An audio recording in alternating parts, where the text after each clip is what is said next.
something quite cool today. Somebody went and plastered over a bunch of subreddits that they're bringing an event to Altspace on launch, which I thought was really cool. Let me just check. It's called the Nightlight Talk Show, and that is Yeah. from what's his name? Mon Hammer. Is that his Hammermon. name? Hammermon? Yeah, I think so. I think that's who it is. Hmm. Uh, NC Hammer. Okay. Um, yeah, I thought that was cool. Honestly, I saw somebody announcing they were going to have an event around launch. Just to your point, calls about running the launch in your space. We should probably have a launch week, really, Yeah, and yeah. 2 launch weeks, right? Because we're only There's going to going to have, be so much. yeah, and we have to keep it low key as well a little bit because Hammermon. Impossible. That's right. Barry got it. Impossible. Well, you see, we have to do a second launch, right? This is a soft launch. We have to have a bigger party next time, so we have to make sure we don't use up all the party juice in this first run. Fair. Okay. Store the party juice in So the jars, put it in the pantry, save it for later. exactly. I'll tell you what I'll do before we start to chat about events. I'm just going to show you guys some of the updated and finalized designs from Christian. Ooh, Uh, he's going to be in the chat here at some point. He promised nice. showing us his final stages of kind of coloring. I'm gonna grab a beverage. Yeah, I'm still here. I just just very self-conscious of the fact that there's 45 people in here. Don't be self-conscious, Shoseki. You often get up on stage in front of I tons of know, I people. know, I know. My avatar takes the brunt of it, though. Oh, I've been a stage kid all my life. I don't mind it.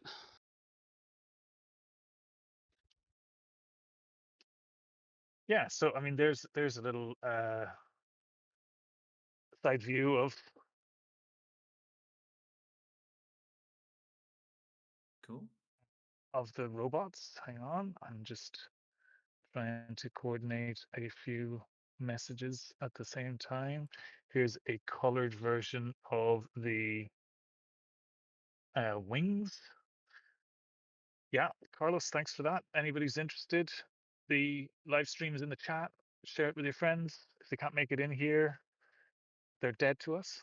No, I'm joking. They can join on YouTube and get a look. Uh, One chance. That's all you get. uh, yeah, right. Nice. That was one thing about Space was that the drama, I guess, is part of it, right? So You actually just reminded me of the glow Definitely ups, part of it. the glow ups that people used to do in Altspace with that secondary color, and the they were Glarps. able, yeah, they were able to really like overload the Oh, colors. Do you remember the that? glow jobs. Yeah, Yes, I didn't use that term, but yes. Glarps. Okay, yeah, got it. Like you gotta. That's what they called it. That was the thing. Yeah. Let's see. I'm just dumping some. I'm just dumping some pictures in the chat here. These are all. You guys are the first to see a lot of these finalized versions. And I think Christian is going to be coming in to maybe color some more variations on the pets, maybe some more on some other outfits. I'm trying to show you the ones that we might definitely try to implement for launch. Imagine that. We are Imagine that tail being prehensile and using it in VR Whoa. to be able to click on things. Or I am just seeing anyway, these. oh, throwaway ideas. Discord would load. I'm trying to preview some of the rest. Oh, here we go. So some hats.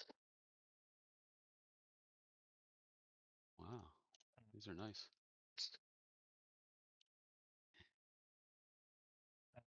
Let's see. Some more hats and horns and ears. If I could match that I don't- ceremonial hood with a robe over my whole little avatar, it'd be like a little shadow robot. Yes, great. Let's do it. Little wizard. Yeah. Some shoes. That top hat's Some a strong contender. sneakers. And Whoa. Balenciaga over here. oh yeah. Old Spacey Of course, classic. Some hoodies, some more polished iterations of the hoodies. Yeah, lots of cool stuff. I'm sure you saw the mascots that I posted in the general or in the announcements channel a few days ago. Is it Those possible to are have no feet probably like that? I really want that. for the mascots. For the robot avatar, you see he's the middle one. I know it was just drawn with no feet, but I kind of like that, just floating a So little bit, little rockets. yeah, no, that's actually that's very likely that's going to be the default. Is that Oh, nice. you'll have no feet, or you'll have some sort of weird stubs Yes. at the end of your feet, or maybe Can't- like the picture depicts, you'll have like some kind of Iron Man style hover effect. That's fun. Oh, these. Yeah, I mean, a lot of these things, maybe a subselection of these will be available. Some of them would be along the yeah, they'd be part of the progression, let's say, right? Of the oh, we've got 52 people in here now. I can properly commit. Nice. They'd be part of the progression, right? So maybe some of these you could earn along the way. We can add to these and do more. There's a switch in there for some reason. If anybody notices that from Harry Potter, don't know if we're going to add one of those. Warner might get upset with us if we do, but uh, What? yeah, The a little lot of push one? these kind of represent the the kind of cosmetics that you can kind of expect for us to start out with, and then be able to add more into later. So yeah, maybe you start out with a base robot and a handful of options and the ability to change like 2 dimensions of color, and then yeah, maybe then later you can upgrade, get hoodies, get sneakers, get loads more hats and ears and wings, right? I think maybe we'll have at least a base level of everything, What's and this little thing? there'll be enough ways to customize them, uh, just through color, right? Because you'll be able to pick 2 tones of color, much like you could back in the original days, and for that to be able to give everybody their own unique look. I think it's very important to be able to be unique from day one. Guests is something that we've talked about a little bit, and yeah, I don't know, maybe guests can customize. Maybe they'll have a limited amount before they sign up. Maybe that's a nice motivation to actually create an account. Um, as you saw, the mascots. So these ones are very much inspired by the original robots outside of the guest bot, right? The base robot that we're going with right now is inspired by the original guest bot. Um, those ones are based on the other range. So the first one's the guest bot, but the other three are based on the other range of robots. And the idea will be that, you know, however those mascots work, once we figure that part out, maybe those aren't available right at launch, but they will correlate, or they will reflect your customization on your own avatar. Like they will use the same color tones so that they match you, uh, and there'll be cosmetics for them as well, right? So there'll be extras that you can kind of get for the pets or for the mascots too, which I think is going to be fun, right? It's going to be a little thing to experiment with, let's say. Um, but yeah, that's all I'll say about avatars. I've kind of waffled on about it for a bit too long. We've talked about it a lot. I'm pretty excited about what we're going to do. We are aiming to try to have humanoids at launch as well. And yeah, aiming is the key word there, because yeah, we're crunching quite a lot to get this done, and we want to give everybody you know, that that whatever it is that means alt space for you in terms of the memory, that unique self, that digital version of you that you've created in the past. And humanoids was a big thing that kind of came out of the woodwork for everybody. The robots really only represented the former generations of alt space. The later ones, there were no robots. It was all humanoids and quite a lot of variation within those. So with any luck, we're going to have humanoids available at launch as well. I have, uh, we're working on it internally, but in order to hedge our bets, I've also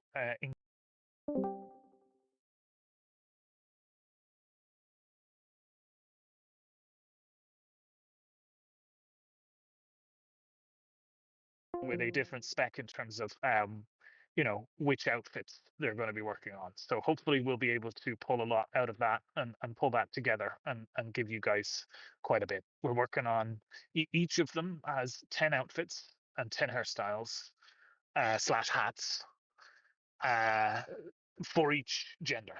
So that should with probably a little bit of overlap, that's probably going to result in about 30 to 35 of each. So that should be quite a lot when you combine that with a lot of color customization, facial expression customization. There's going to be a range of eyes, noses, mouths, that kind of thing that you can choose from as well. And yeah, we want to have the same expressive faces with the eyes that follow people and look at who you're talking to, as well as the visemes, right? So your mouth moving a little bit better even than what Altspace had on their human avatars. But yeah, that's it. Now, events. Events. I think events are a really important part of the platform. I think they've always been a really important part of the platform, and I think it's definitely a space that is underserved across the industry right now. Right, it's always been. I think Altspace was really the only platform that ever took it seriously, and it was a primary use case for Altspace. And whilst there's events now on other platforms, there's events in VR chat. It's still not served in the way that it should be. It's not given the priority that it should be. There's no easy way to search through global events, filter events, all of that kind of stuff. And yeah, we've been working pretty hard. We've actually already had an event system built out for quite a while, so we're going to be building upon that to integrate that into Altspace and be able to let people set up their own events. Uh, if anybody's unfamiliar with how the structure of everything is going to work, there's basically going to be, I guess, two primary types of things. There's going to be groups and there's going to be worlds. And then underneath groups, you can create events and you can attach worlds to those groups to be able to run those events in those worlds. That's how it's going to work in general. So yeah, if anybody has any thoughts or any questions, I'll just say it now. That just put your hand up. I'll keep an eye on the chat. I'd love for anybody to come up and give us your thoughts. This is an open house here in terms of us chatting about this. But I had a Good question. codes. yes, go ahead, So, Shoseki. I'm curious. So, Altspace had featured spaces, featured events. You think that's something going forward? Obviously, you'd have Yeah, to vet absolutely. them and make sure that they perform and suitable, etc. But Yeah, absolutely. I think yeah, so we've tried this a number of ways in Banter, where we basically approve spaces, right, and approve worlds, and because events run in those worlds, and that's how they've been intrinsically linked in the past, we kind of just inherit that approval. Events inherit the approval of the worlds that they're running in, basically. And what we've done in recent months is somewhat relaxed our criteria for what allows you to get a world approved, right? That's always been a bit of a point of contention. Uh, Different platforms have different approaches to this sort of thing. VR chat, for instance, when you join the platform, you have to achieve a certain reputation, at which point you can upload worlds. Those go into the what's the name of their early access thing? Is it community something? Community Spotlight? I can't remember. I don't know off the top of my head. It's been a while since I've been on VR chat, but there's some early layer that people go into, and then they effectively graduate from there and become part of the featured list. But there's no necessarily no approval by VR chat in order to create those and get those out there. There's a chance we might take a similar approach. In the past, our only criteria for a world to be featured is that it runs well on the lowest common denominator. Yes, Community Labs. Uh, I think what we're going to do in future is probably start to surface stats on worlds, right? So if you're entering a world, uh, either you'll be able to see what the average frame rate of that world is, maybe separated by device, right? So PC versus Quest, or Quest 3 versus Quest 2, for instance. That will be something that you'll have, information you'll have at hand before you even join the world. So you can decide. Um, you know, what we kind of realized is that different people have different levels of sensitivity to this kind of stuff. And whilst frame rate is definitely something that correlates with motion sickness quite a lot, some people are actually okay with it, and others aren't. So I think if we put the necessary warnings in place that, there may be some problems with this world, you might experience problems, then people can kind of make their own choice. They're adults. We don't need to gatekeep in that regard. Um, so I think possibly what we'll adopt here is more of a reactive moderation process rather than a proactive approval process. In that, if something gets posted that's, uh, you know, that doesn't necessarily align, is pornographic or something like that, then we'll act to remove that.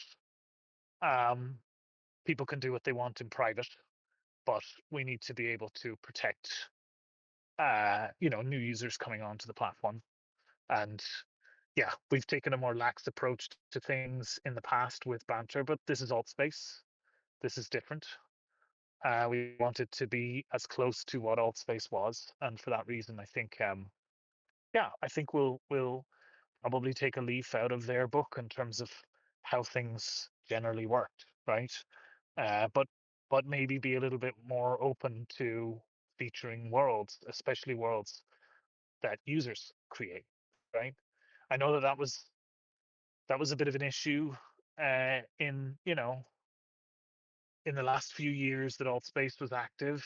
There was internal, uh, policy and procedure around what would happen, what worlds would be featured, what would be hidden behind beta flags or special The options in whole the app was menu that hidden behind a users. beta flag. Yeah, yeah. No, I think we'll try to be a bit more open than that, and try to enable creators to get their content out there, make it easy for people to find that, and eventually, we'll go a lot further than Altspace did in the past, right? And um, try to lean on user curation as much as we can. Try to use things like the amount of times people visit worlds and visit events to drive those up through the rankings, let's say, and give users, tools like filtering, search, categories, stuff like that, that makes it easier to find stuff that you're interested in, right? Rather than a single closed list of here's what's featured, and that's it. Because the thing is, with this sort of stuff, it does tend to explode. It will grow exponentially. Before long, we'll have thousands and tens of thousands of worlds. There's enough people motivated, enough creators already creating and pouring stuff in. There's enough people who are kind of, yeah, waiting in the wings until everything is ready to dive into this. So, um, yeah, I think I think we can be very upfront about that as well, right? To your point, ambitious. Like we can implement a likes system onto worlds and events. We can use metrics like how many people join on groups, how many people attend events, uh, time spent in events. All of that sort of stuff can help us to decide what shouldn't be featured. I think all of that makes sense. I'll clear up too, and Um, I did say because it was my comment she was spawning off of. When I said reputation, I was referring to the whole reputation points idea. It was like somebody would need to have been on the platform for a little while before their events get featured. I mean, that's just sort of a common community courtesy thing. yeah, Not like for sure. not necessarily likes, but and popularity meaning like if you're throwing events and no one's ever showing up, I mean, what's it gonna get like? There's got to be some kind of Yes. interest in it for it to become a featured event. But yeah, absolutely for new Yeah. creators and stuff. Yeah. Yeah. I It- mean, discovery is a difficult thing, but it's thankfully something that we have quite a lot of experience at over at SideQuest. When it comes to trying to surface content, that's kind of been our primary function for the last good chunk of a decade.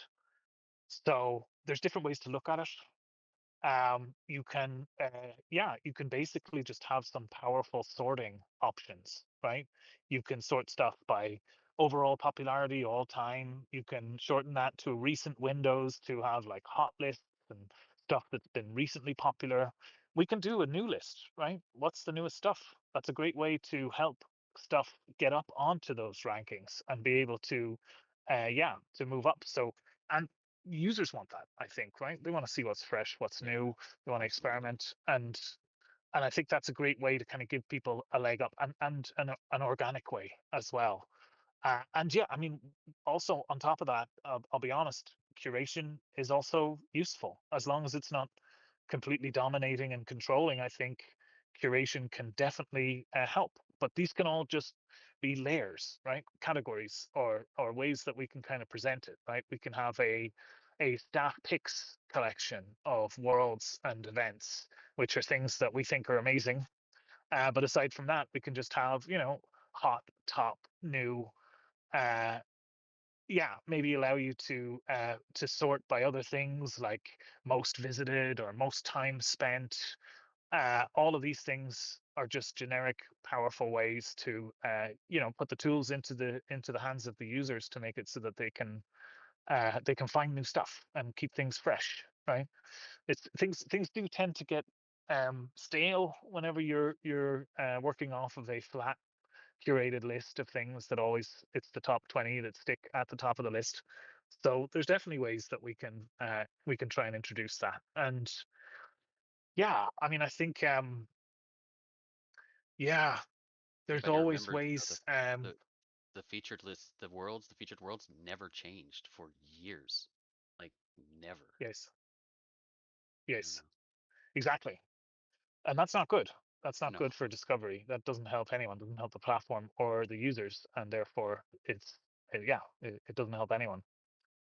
Um, so yeah, definitely ways to change it up and for us to be able to inject stuff and also for you guys to be able to control it, but also to try to make sure that the way that we implement this and the way that we monitor things in terms of how that discovery is working, that it's a nice varied spread of content as well, right? And I guess what I'm referring to there is that towards the end of um,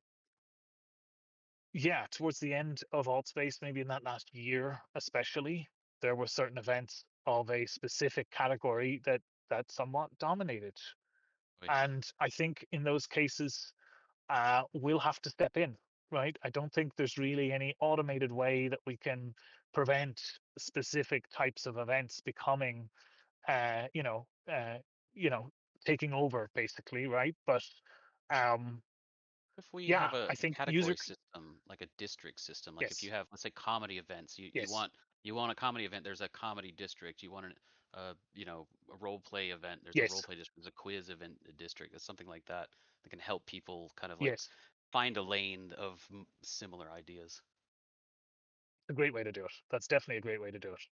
And I think user curation is also a great way to do it, right? If you end up with a lot of repeated events, if people are trying to get more coverage by creating a large number of events, for instance, which is kind of what happened towards the end, then yeah, if users don't visit those events and they don't get up to the top of the list, creating events isn't just the only bar that you'll have to get over in order to get up onto that list. It will also be creating quality events that people actually attend, and yeah, from time to time we can kind of dip in and do some curation ourselves if it comes to it, or deal with abuse from a moderation standpoint as well if that becomes a case, right?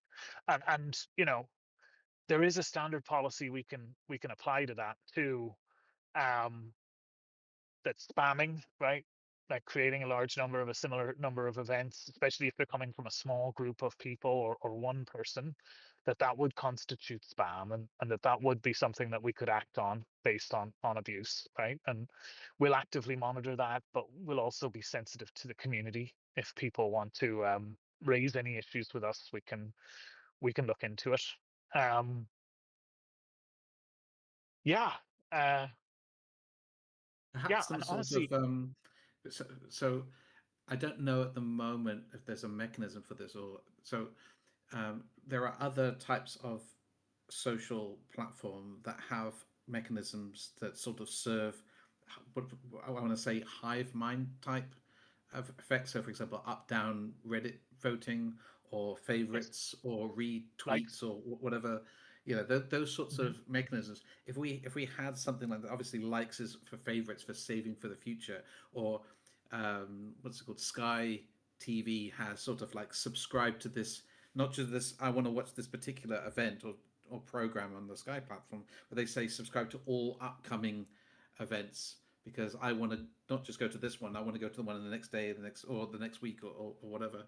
Perhaps some of those sorts of tools would Yeah. just like attach that extra metadata to the events that then triggers certain subsystems. Yeah, honestly, I think all of that applies, and we can come together as a community and figure out what makes sense. We'll be happy to be transparent about if there is an algorithmic approach to the user curation in general. Um, we can be upfront about what drives that, right? And I think what's good there is to probably take stuff that involves um, actual activity related to it, and then combine that with the more yeah, ephemeral metadata. And what I mean by that is we look at attendance numbers and we look at time spent, and we combine that together with the number of upvotes and the number of likes and stuff like that, so that we end up with something that's balanced and in the middle. And that can help to prevent what's called a bandwagoning of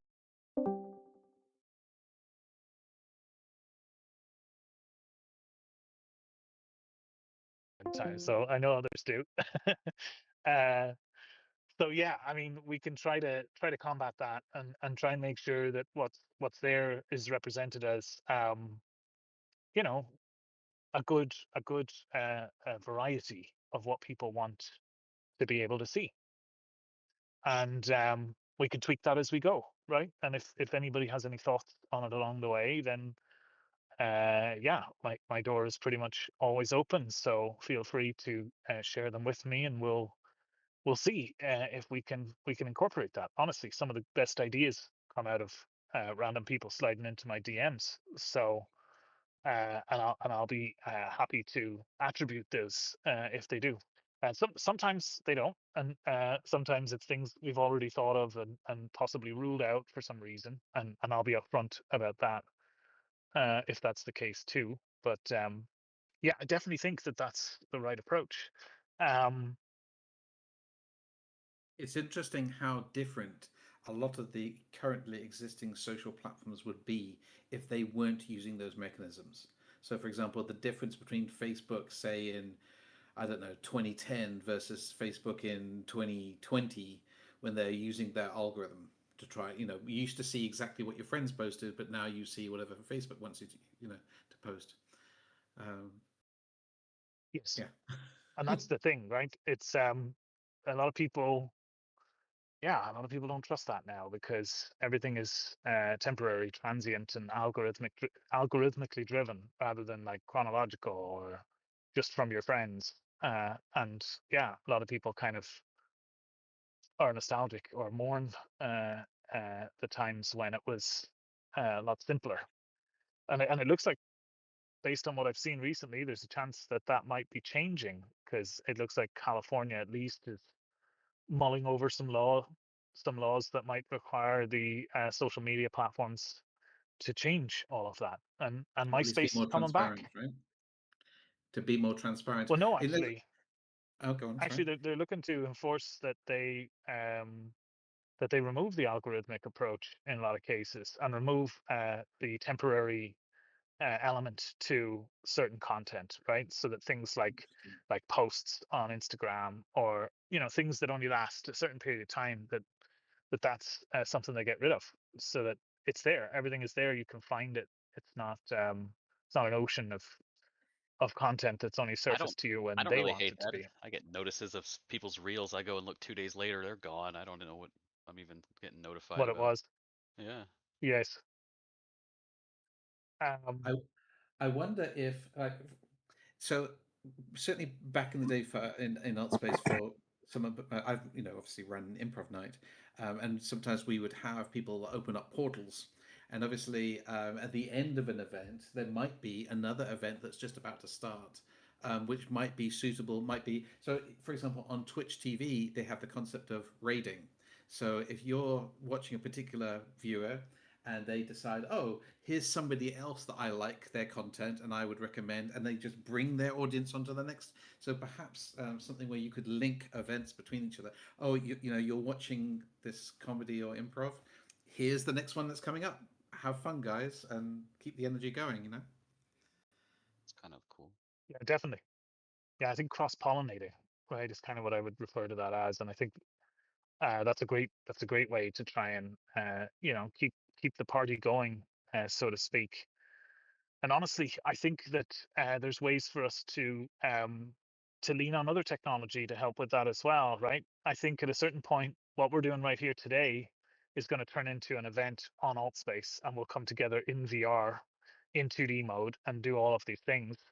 But right now, just in the same way as people are watching on YouTube, and I think Carlos has a question that's maybe come from somebody on YouTube, or it's just his own thoughts. Uh, in the same way as we'll have YouTube and Discord in the same breath, in future, maybe we'll have a direct integration with Discord and AltSpace, right? This is something I was just talking to Cause about. We were geeking out in DMs, like I said, where some of the best ideas come from, but we were talking about some prototypes I built in the past where people on a Discord call, on a voice call, were able to effectively connect their voice into the metaverse. Oh, I hate that I use that term. Into alt space and actually attend an event, right? Actually be able to navigate, move around, even potentially log in to their account, right? Which that might be a bit of a crazy concept to some people. Maybe I don't tend to explain these things clearly enough. But much like you've got bots and other apps on Discord, we could effectively make an AltSpace app for Discord that would let you connect to AltSpace through a voice call on Discord. You'd be able to talk to people in there and hear people through the Discord call. This is the prototype that we played with before. But like I said, to your point, Shoseki, this is just another example of cross-pollination and a way to be able to try to link some of the social technologies that we're already using in order to, bolster that effort of people being able to join in easier, right? And then maybe the YouTube people can watch as well. I mean, I don't know how we link that in, but maybe there's a way. But I want to address something that Carlos posted. Carlos, is that from YouTube? Is that somebody on YouTube that's asked that, or is that just yourself that's interested? I'm I'm wondering.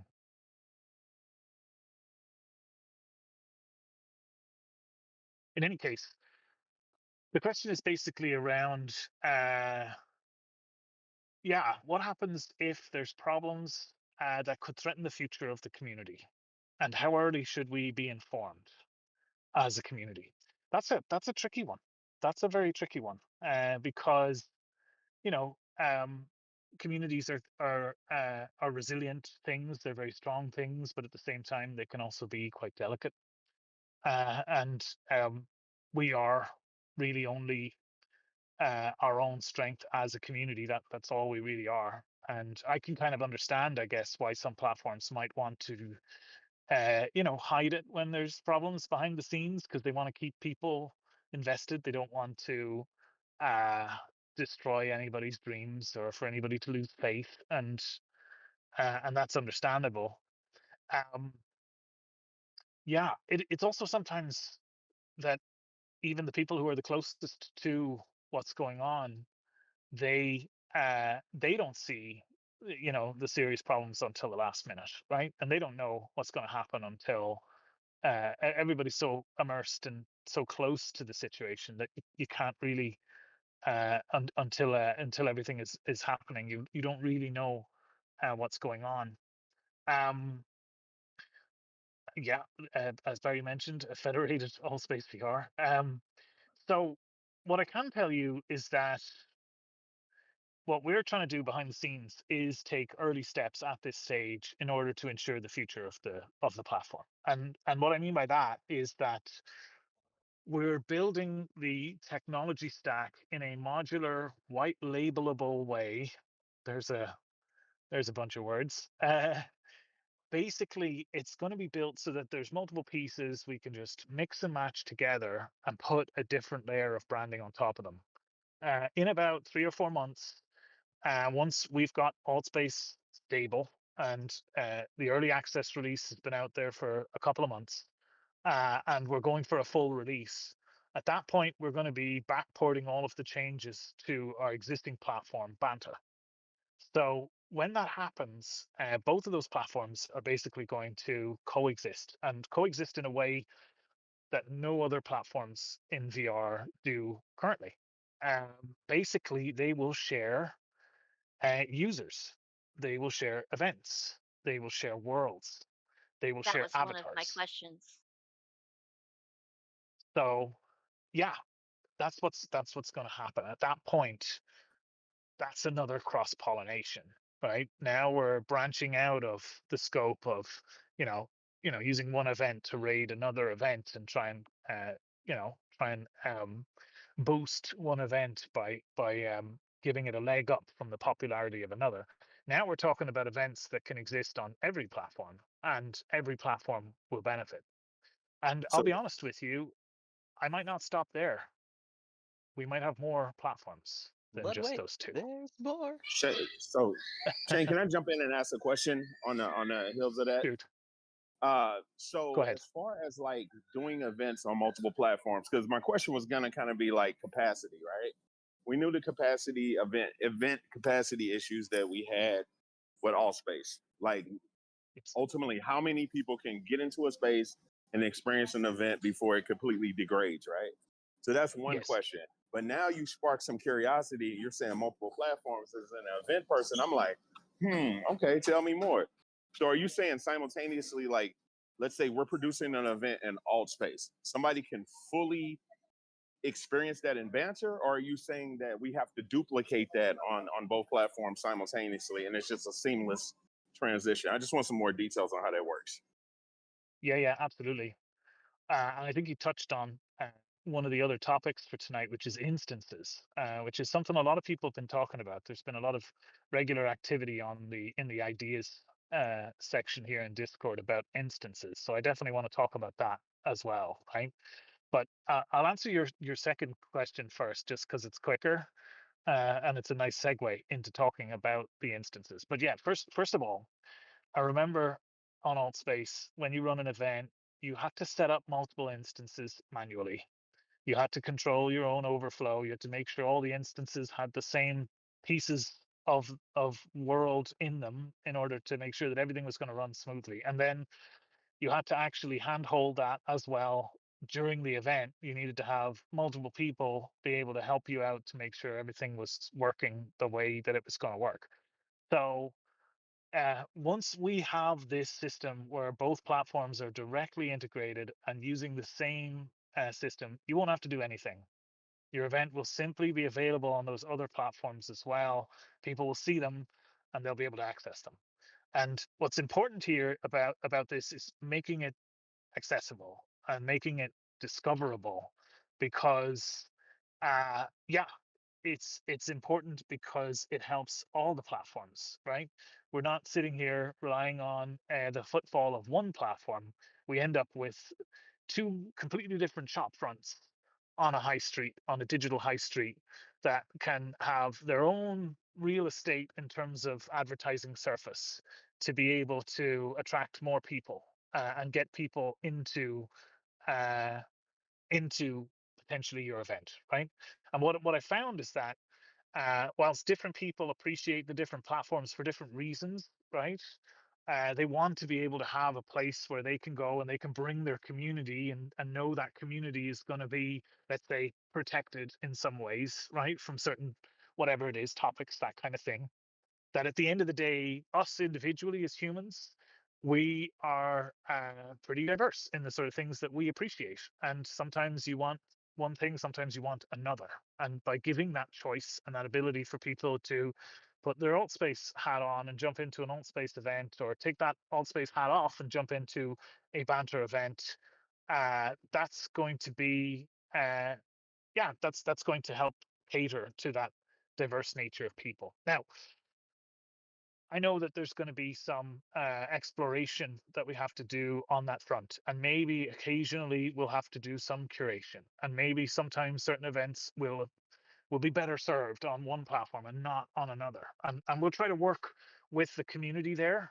But I want to be upfront. Ultimately, our goal is to try and support and encourage as much discovery as we can where it makes sense, and we will try to, yeah, we will try to protect, let's say,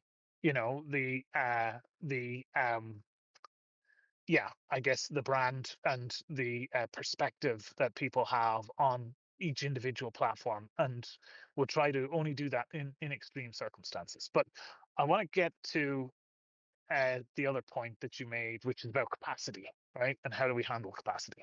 So we've actually already had I think a pretty decent, not perfect by any means, but a pretty decent system that handles this on Banter, and we are going to have that same system available to us on Altspace as well, right? And it's basically an automatic overflow system that will create instances and fill those instances up, right? It will fill up the largest instance first, and yeah, then that way it slowly fills each instance up. So if you have a space where, you as the creator of that space, or that world, sorry, have decided, okay, 10 people can fit in here. That's how many I want to have. I want to have a closed group, or a smaller group, or I want to have, the space itself is demanding. So we want to keep the numbers lower so that performance is maintained at a certain bar, right? Having the ability to control that capacity yourself is kind of step number one. But then allowing for it to automatically overflow into new instances as the capacity of that grows has been how we've approached this in the past. Now, I will say that it hasn't always worked. We've got we've got the convenient feature of being able to megaphone and being able to mirror people. It's just one thing you have to do in Banter, and it will be the same on Altspace, right? So that we can mirror presenters across multiple instances, so that everybody can hear them and everybody can talk to them. We've also got the hand raising capability, so that people who are either in your instance or in another instance can raise their hand. Then you can megaphone and mirror that person to all the other instances, so that you can talk to them, you can ask them questions. They can, everybody else can hear them, and they can hear you, even if they're in a different instance. And that's a great system. Honestly, that works really well. It took us a while to perfect that system on Banter, and for the longest time, people just had to manually jump into other instances, wait for people to have questions, try and move them between instances manually, right? That's actually also something that I think that we'll be able to have, is the ability for event runners to be able to see, like, here's a list of everybody across all instances, Yeah. and be able to move people between instances, right? Be able to actually shift them around. Maybe even the ability for users themselves to be able to like jump from one instance to another. Certainly to Oh, be able to so if join I somebody had that meetings. wanted to, enabled. if somebody wanted to experience the event with your friends, because I know the frustration of getting in the wrong room, and you're like, wait a minute, I'm gonna jump out and jump back Exactly. in, see if I can get in with you guys. Okay, that's kind of dope. I like that. Yeah. So I mean, these are all problems that we faced, and we've had to figure out solutions to. And this is how we've approached these. Um, So all of that you can assume is going to be there, right? Whether we have all of those features implemented at launch or not, we will have the majority of them, and we will eventually have them all for full release as well. So those are definitely tools that I think you need. That's kind of what I think of when I think about something called the hosts panel, right? Which is what people used to refer to as like a God mode view for event runners, Yep. moderators, and presenters to be able to see what's going on in the event, who has their hand up, who is in what instance, and be able to administer all of that, right? So I'd be interested to even hear from some of the people who are running events frequently right now in Banter. There's probably a bunch of issues with that existing system and how we've implemented it, and maybe better ways that we could implement that. But honestly, there's a whole other thing that I wanted to talk about as well, which is something brand new that isn't available on Banter, isn't available on VRChat, and wasn't available in Altspace, which I think could be a really good solution to a lot of these problems, and possibly make it so that we don't need instances at all. Uh, yeah, so this is kind of a tricky concept to explain, but there's a way that we might be able to increase the capacity of events considerably without having to put people in different worlds, different spaces, different instances, basically. It's something called interest groups. That's the technical term for it. And basically, what it means is that we can basically create like a dynamic instance for you and your friends when you're in the world. And we can control who you see in that instance uh, kind of dynamically as you move through the world, right? The idea is that Um, maybe it's the 30 people that are closest to you, and as you move around, people drop off, new people connect in. It just happens seamlessly under the hood. Um, maybe it's your friends that drives it, and maybe it's dynamic things that change based on the capacity of the room. So as things get larger and scale higher, maybe different rules, different things start to come into effect to help with that.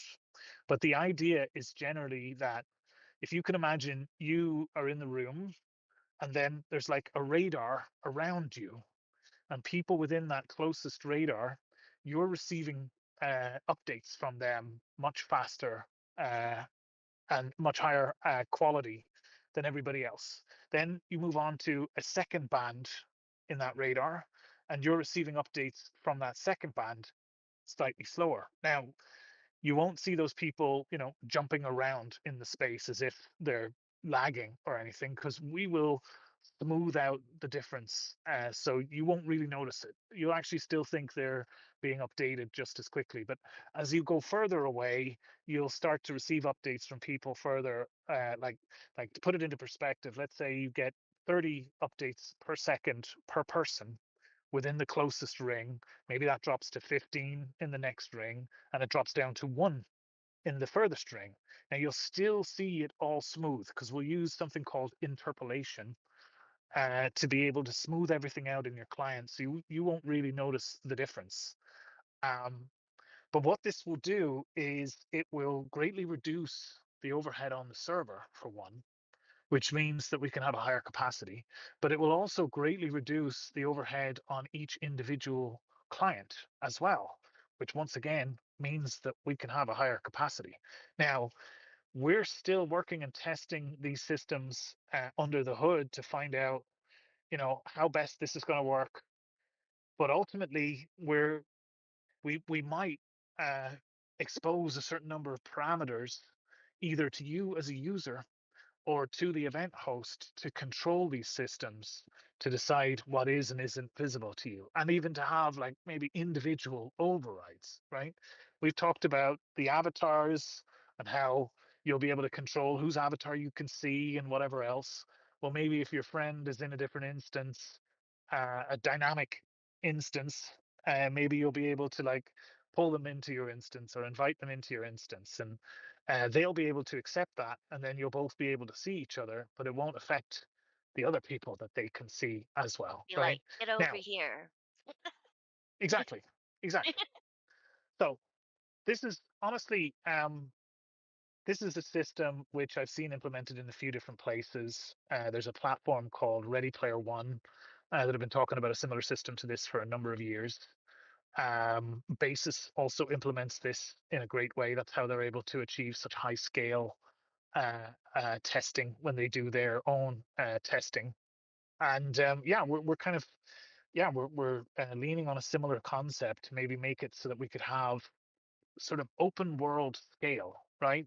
Where groups of people can cluster together and can spread out, and they will be create like we'll basically create a bubble around those groups in terms of how they can all see and interact with each other, and that could potentially make it much make it much easier to be able to do those much larger scale events. So you can jump in and be there with your friends, and maybe there's another group of friends that you've got and they're over there, and you can see them over there.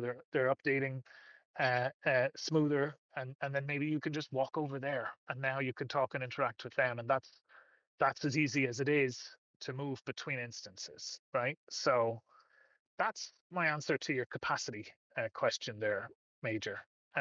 That's just some ideas that I've got, and honestly, there's a lot of testing and a lot of nuances to how this works.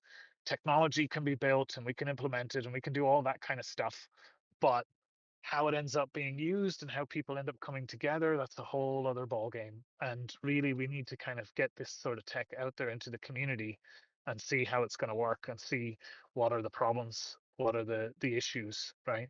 Like for instance, what if 100 people are all standing in exactly the same point, right? How do we handle that? And how do we make a decision as to who you can see and who you don't see? And how do we make sure that it doesn't alienate you or your friends, and make sure that everybody is connected, right? Because that's the motto. Let's be there together, right? That's what we want to do. uh, yeah. So that's what I've been thinking about. But honestly, I think all these systems are kind of complementary. Hey, Christian. Um, Yo, yo. I think all of these systems will work together, right? And that you can maybe decide whether you want to have these larger open world systems, or you want to have a smaller closed group, or maybe you want to have a fixed capacity no matter what. Maybe, you're creating a single user experience, which is honestly something that we can also accommodate. Um, for us, it's just about how can we rise to the challenge and try and find technological solutions to fit these use cases, and give you the control either as a user or as an event host, whichever makes more sense, uh, and let you decide which you want to use. And if there's trade-offs and so forth, then at least you can say, well, this is how I want my event to run, so this is how it'll run, right? And then, yeah, I don't know. I've been waffling there on about that for quite a while. I don't know if Could anybody I? has any My questions. question. Yeah, go ahead. Okay, so a lot of people in here and myself are always we're waiting for it to come out on VR, on PC and stuff like that as well. But we've been waiting for this since March 10th, 2023. So whenever it closed down, we were like, no. But like, is it going to come out for like Android and iPhone as well? And how soon do you think that might happen? Will it come out all together or no? You're Good looking at question. me like, "Oh, that's Um, a hard question." No, it's not a hard question. It's actually a pretty easy question. Android, yes. iPhone, later, is what I would say. Uh, so, yeah, All I'm an right. iPhone user, and I hate iPhone. Yeah. I hate Apple. Yeah. Uh, Yeah. but I use a range of Apple products. I have, Both. yeah, a lot of Both. things made by Apple. But Apple it's just a completely different ecosystem which we need to build for. But we can, with the technology stack we're using, we can. There's just a lot of really core components to what we're building that need to be rebuilt from scratch to work with Apple. Android is something that we've already got because, Quest is Android. So 2D Android is definitely something that we're going to have. We have experimented and made a lot of mistakes and learned from some mistakes around how we can implement the proper interface to allow Android to be able to exist and work as best they can, and to support peripherals like gamepads and stuff like that to make it possible for people to, yeah, to be able to do different things. Uh, so Android's already there. In fact, I could have released an Android version with along with the betas that we've had. Um, it's yeah, we've got that. That's definitely going to be there. That'll be there at launch. We'll just need to get that up onto the Play Awesome. Store so you can get that easily onto your phone. But 100% Android will be there at launch. So yeah, Nice. yeah. Let's see. There's some other thoughts and questions. Let's see, Karen, maybe you can address specifically what will be the difference between Banter and Altspace, different audiences. Altspace watered down version of Banter. Banter leans more towards devs and Altspace more towards non-tech people. I mean, yeah, a lot of the things that you're saying there could be applied in some senses. I think it's really about how the platform is presented to people, especially new users. Banter is going to be kind of a crazy free for all, whereas Altspace will be a little bit more above board and safe. Let's be honest. In terms of how they'll be different, it'll be everything from the positioning, the messaging, the onboarding. All of those things are very important. Which is going to it's going to include how we present ourselves across the stores, how we design and implement our web front ends, our social platforms, uh, our social accounts. Sorry, uh, how people experience the platform when they first come in. What do guest avatars look like? Are guests even a thing? What does the welcome space look like? What does the default home space look like? All of these things are going to be different for each platform eventually. Um, Policy potentially, right? What's allowed on certain platforms versus others? That's going to be part of it too. They will have a lot in common. We'll have a similar approach to how we engage with the community and how we try and get the community involved in decision making. They'll be similar in terms of how you create for the platform. We'll make it easy to create on both in the same way, so you don't have to learn a whole new thing, right? So whether you're creating worlds or creating avatars, it'll be a similar system, which I think is going to be great for interoperability. If you get to the point where you've established yourself and have a custom avatar, that custom avatar should work across everywhere. So you've got that identity that travels with you across all of the platforms. I think that's a great thing for us to do. So yeah, I don't know if you've got any other follow-up questions off the back of that, but feel free to hit me up. Um,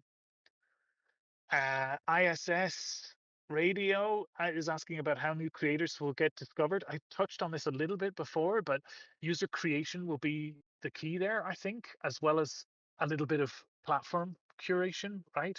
But there'll be like new lists for new worlds and new events. I think that's a great way for users to just find new stuff, right? It makes sense when you think about it. But we will also highlight certain things I mentioned before, like staff picks. Maybe we can have community picks as well, so the community can rally behind certain things and try and elevate that to the top.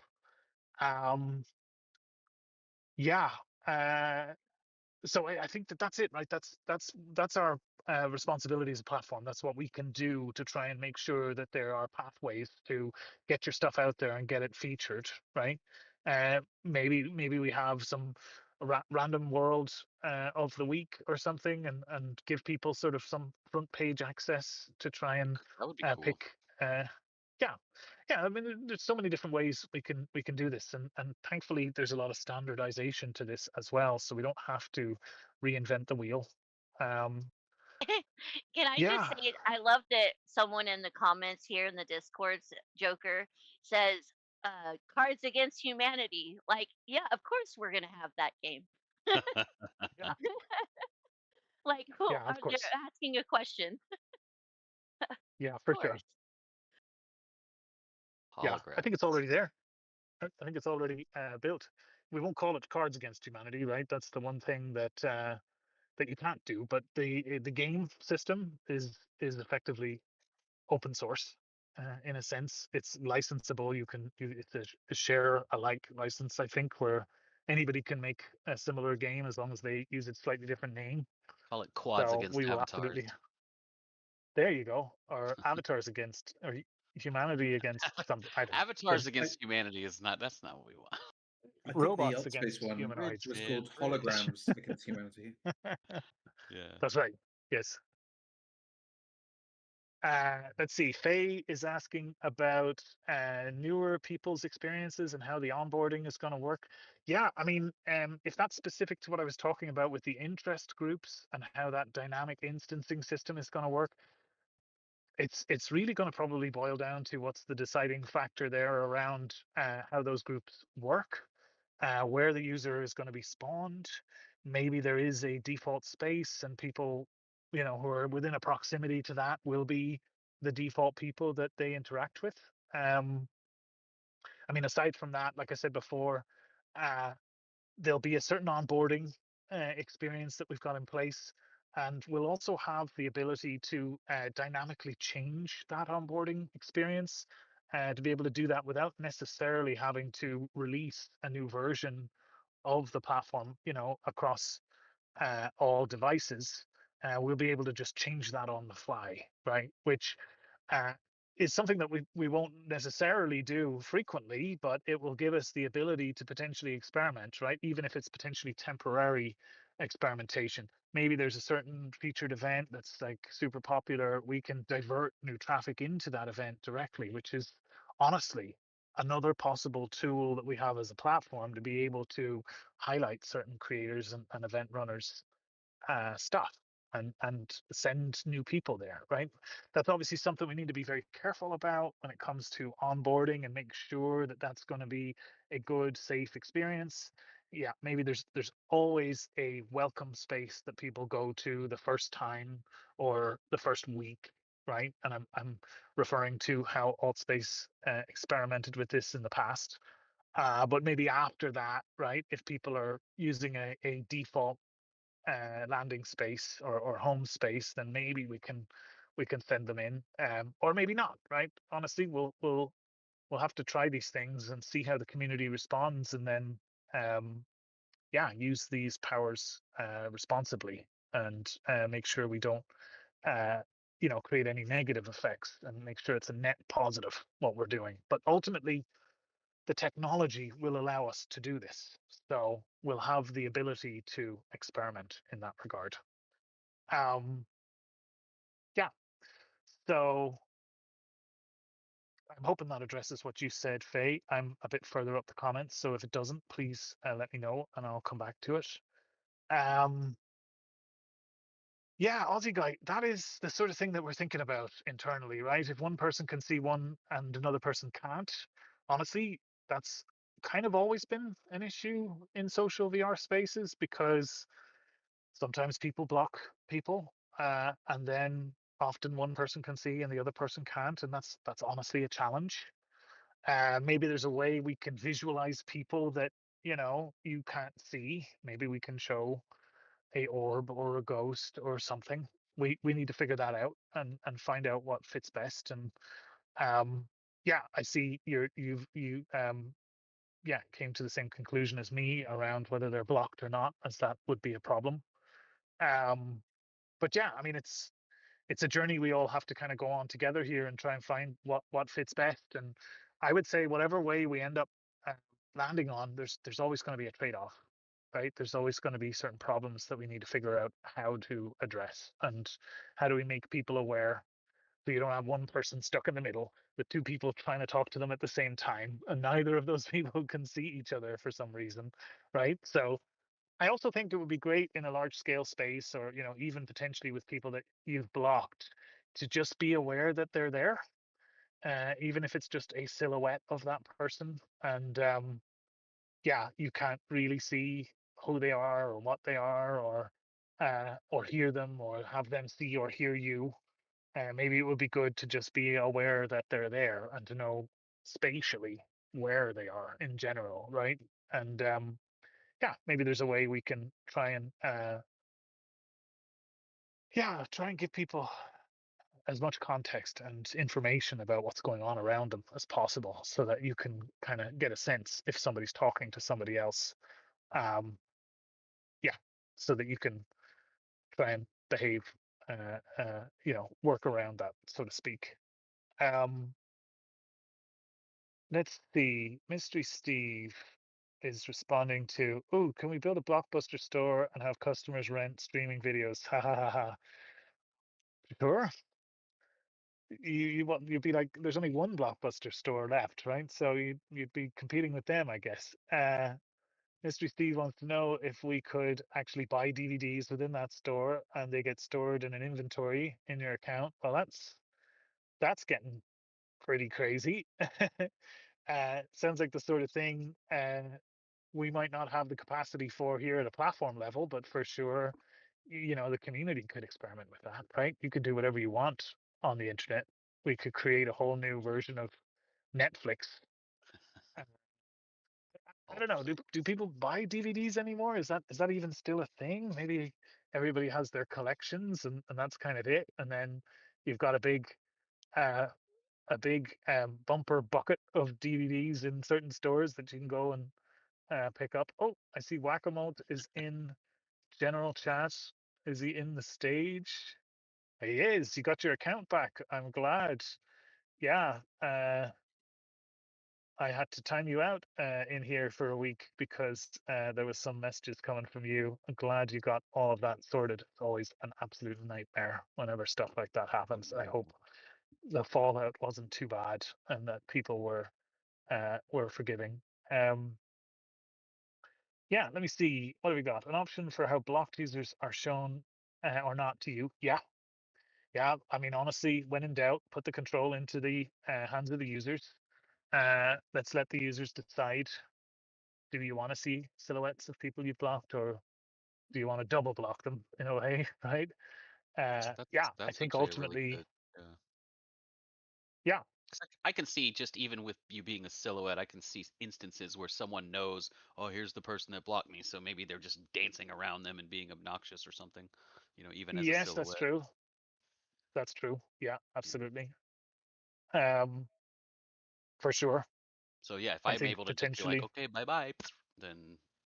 But yes. I really do like the idea of, okay, I've blocked some people. It is nice to be able to still have that information. You're right, like that, knowing at least, okay, I know they're here, or I can whatever, you can make decisions based There's on there's that an kind of argument for stuff. both, really. Avoid And drama, hopefully.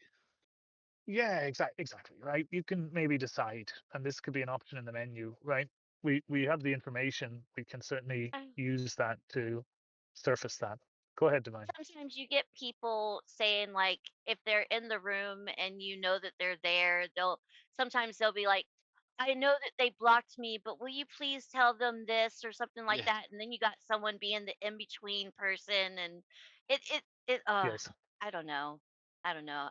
Kind of iffy about that. It could go either way, like you You said. just tell them, just unblock them. Just, what are you doing? yes.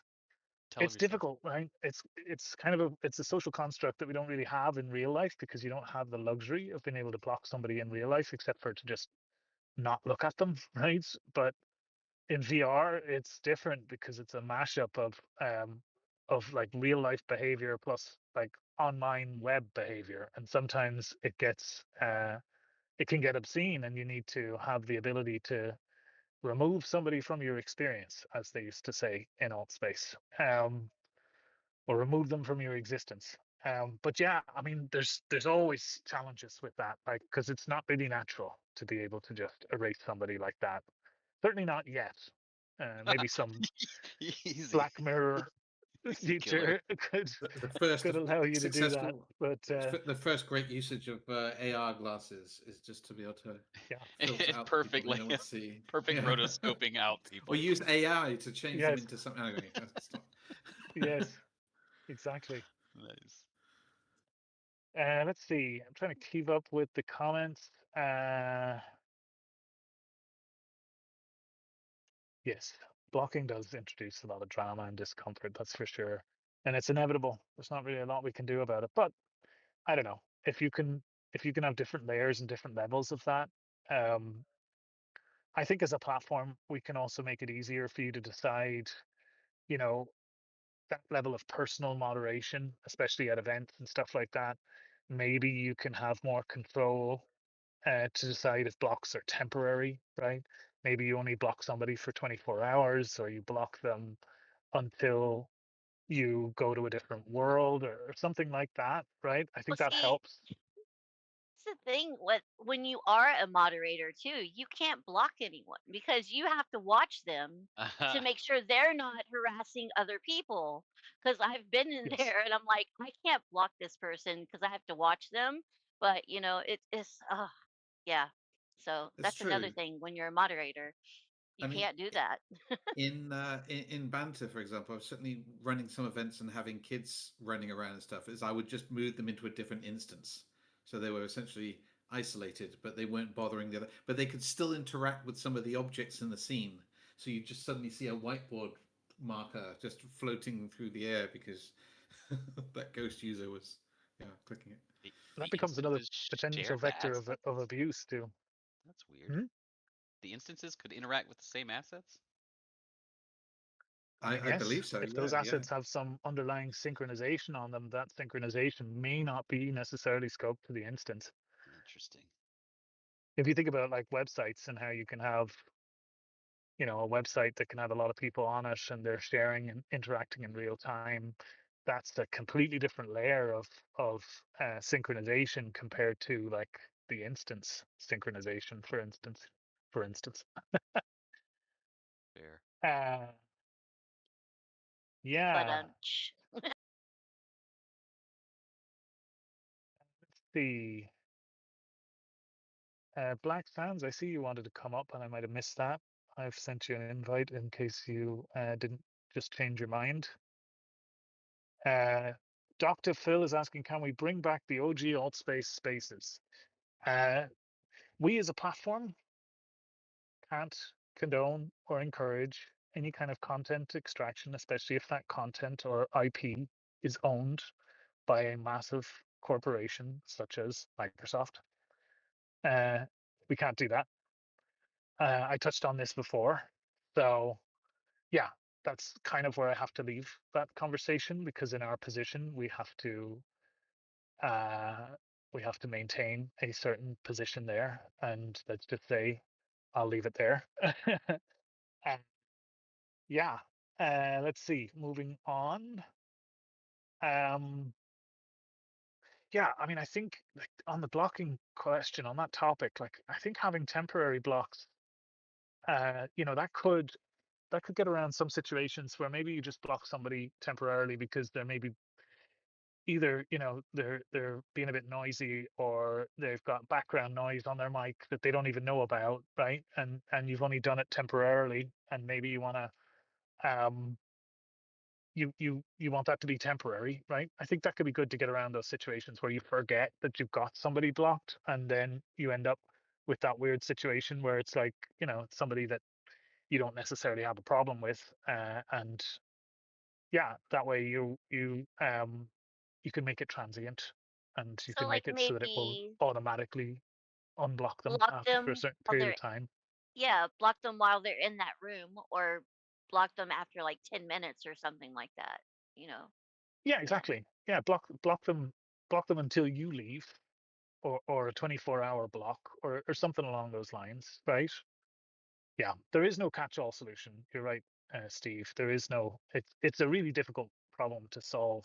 But if we can empower people by giving them the maximum number of options, I think that's going to be the right approach to this in general.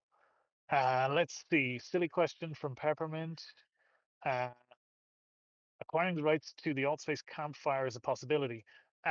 We can try, but it's unlikely. Microsoft, they're generally not going to, yeah, just hand over the rights to that in general. But we can do like we have been doing, and we can try and create something that is an homage to that, that is inspired by that, the spiritual successor of that. We can definitely do that. So that's definitely an option. We've already done that with our existing landing space, the newest campfire. It's basically uh, an homage to the original campfire, though it's entirely new and created to be new, and has whole new features in it that weren't there before. And it kind of looks like a taco, which wasn't intentional, but has got a lot of charm to it already, which is great. Um, yeah. Um, let's see. Tony Stark is saying a moderator could get a notification letting them know somebody they have blocked is entered the space. That's interesting. Discord does it like that. If somebody joins this stage that I've blocked, for instance, Discord will notify me and ask me, would you like to stay or would you like to leave? Um, maybe in some cases where it's, it's important that you see people. That's how it could behave. Um, it is interesting when it comes to moderators because it works in both directions, right? You can't block a moderator because when you're in their space, uh, yeah, they're the owner of the space, right? So when you're in there, you can't necessarily block them in that space, or because a block is bi-directional, right? That means that they couldn't see you either. So blocking or even potentially muting might be something that we have to navigate when it comes to how moderators do that. Let's see, Black Sands, I've invited you again. Welcome to the chat. Ghost Droid blocked Aline. I'm going to tell her you did that. I guess you saw it after. Is it? Go ahead, Black Hello? Sands. You got something for us? Hello. Yeah. Yes, indeed. Thank you so much. I didn't see the thing before, but I wanted to kind of chime in on the blocking thing, and then I had a question about the events and whatnot. But I think what you all are kind of coming up with, it sounds really good. And it's like a marriage between what I've experienced on multiple different platforms. For one, the old alt space, I really appreciated how um when you blocked someone, they were actually invisible. And so, unless someone told you they were in there, you could go about your world and not have to worry about them being in there. But I think the other person wasn't invisible to the person that had been blocked. So, if that can happen mutually, then the other person doesn't know that they're in there. Um, in Horizon Worlds, I said HW, my apologies, but when you're entering a world, it does tell you that someone in there that you blocked is in there, and do you want to continue traveling? So you're making a conscious decision to enter that world knowing that someone in there has been blocked, and then Yes. they're like a little robot, little white robot or whatever. You don't know who it is, so you have to kind of, do some sleuthing if you wanted to know who that was, but you make that decision. So if you guys can do something like that, that'll be amazing. There's no cure, like you said, to the awkwardness of I'm talking to someone and then Bob's like, who are you talking to? You crazy? I'm like, no, I'm talking to Bob, Jill. And you blocked him. It is what it is. Which is I'll have to be adults and be mature about those types of things. But I like the ideas that are coming around it. You mentioned muting, and I wanted to make sure that that's something, because I know that's something I love about VR chat is I can mute and adjust the volume of one person without having it be the entire world. Is that something you guys are going to do? Yes. Yes, that's something that we've already got, in fact, available, is the ability to adjust everybody's voice volume independently. Nice. So you'll definitely have that option. Honestly, muting, that's probably a good topic when it comes to events. Because, okay, so I've mixed feelings about this, and I'm sure everybody else is going to have too. Should the event host be able to mute the crowd? Yeah. Seems like it's a useful tool to have if you're trying to Yes. present to a bunch of people. But it's also, it kind of conflicts with the social nature of what we're trying to build, right? In some ways.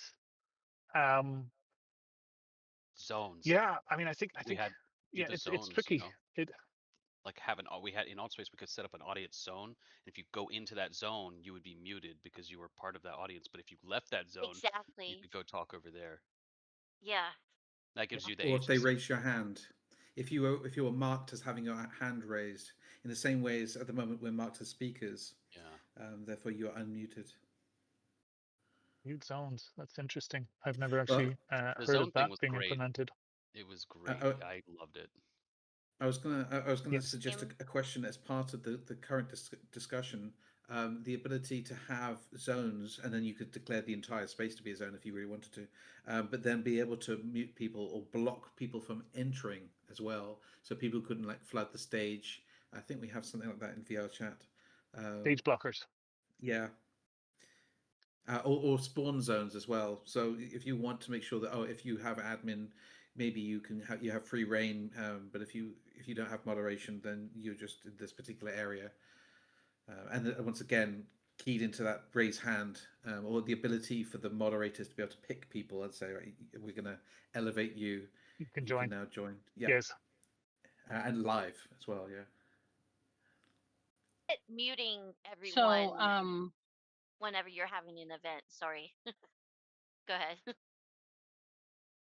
oh no, I'm sorry, I didn't see you. Go ahead, Divine. I'm so sorry. Go ahead. No, I was just saying that I get whenever, like, say you want to say something at your event and you mute everyone, like, so you can talk.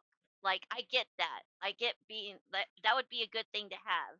But, it does, take away from that talking. I've been muted not wanting to be muted before, and it wasn't fun because I couldn't talk or couldn't even, like, I couldn't even press anything on my screen. Like whenever that happens, or whenever it happens back in alt space one time, someone did it. I couldn't press nothing on my screen. I couldn't even go into the hangar to do anything. So it was like they disabled me all the way, everyone. So it was really crazy. But I don't know if that was just muting or if they did something else. But That sounds like yeah, a bug. no, this person was known for causing trouble. But we I won't go think there. Anyways. I think in Altspace they had a system where if the hosts muted, it muted everybody, but it also switched on their mute.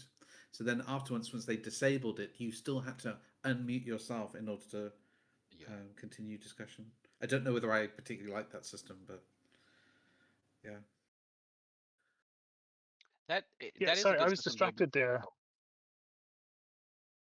I was just going to say, I'm not sure if this has been mentioned because I was just distracted checking my flights. I've got to disappear off soon. But Steve has mentioned there about the earmuff function in VR chat, which I think is kind of interesting, and combining that with a presenter, right? I mean, I think it depends on who's being disrupted and who wants to disrupt other people, and it's also kind of in that same realm as being able to block people. Like muting people isn't something you can do in real life. You can't mute a whole room. You can ask them, and it's yeah, it's an honor system, right? That's how the world works. But having the ability to pull your sphere of influence in terms of who you can hear nearby and being able to only hear those who are close to you, somewhat inverse of this in that it's the attendees at the event who are getting to control how that works. But I think that that's a smart feature to have as a complementary element to this as well.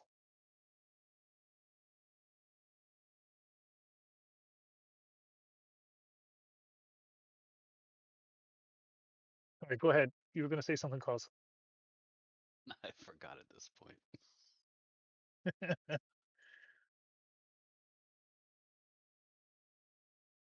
Black Cool. Sands was also gonna say something, but Yes. she stopped because I was saying something. So yeah. Yes. Go ahead, Black Sands. Yeah, listen, I'm old. I probably done forgot now. But about the muting situation, I appreciate everything you're saying about in real life you can't mute someone. Um, but I think when you're in this type of space, um, having that control so that you can enjoy your experience just like other people enjoying their experience, I think that's really important. That's the one thing that I absolutely love about VR chat is I can adjust someone's volume because some people come in, they have microphones, they have all these things set up and they don't realize that they're so much louder than everyone else, or they have background noise that they can't, take care of, and if they're having a conversation with someone nearby you, it doesn't have anything to do with you, but they're having an open conversation with someone and they've got all this background noise that's, messing with your experience. And I think it's unfair. Then I have to decide to either leave or bear it, um, and leave this experience or bear the uncomfortableness of having someone else, kind of, interrupt that flow. So I hope that you really, really, really think about that and Yeah. you know, No, give that definitely, definitely. That's going to be that's something I all. think we'll have at launch, right? To be able to Yeah. selectively control the volume of every person so that you can adjust, and also to control your own local volume, right? So that when people Yes. tell you, you can adjust yourself too, right? So Yes. on both sides, and to be able to mute people, of course, as well, right? These are basic standard things that I think we've all come to appreciate how essential they are, and On that point, I yeah, do remember that what I that was won't be going to lost on say. us. The muting Yeah, thing, Black Sands, you reminded me.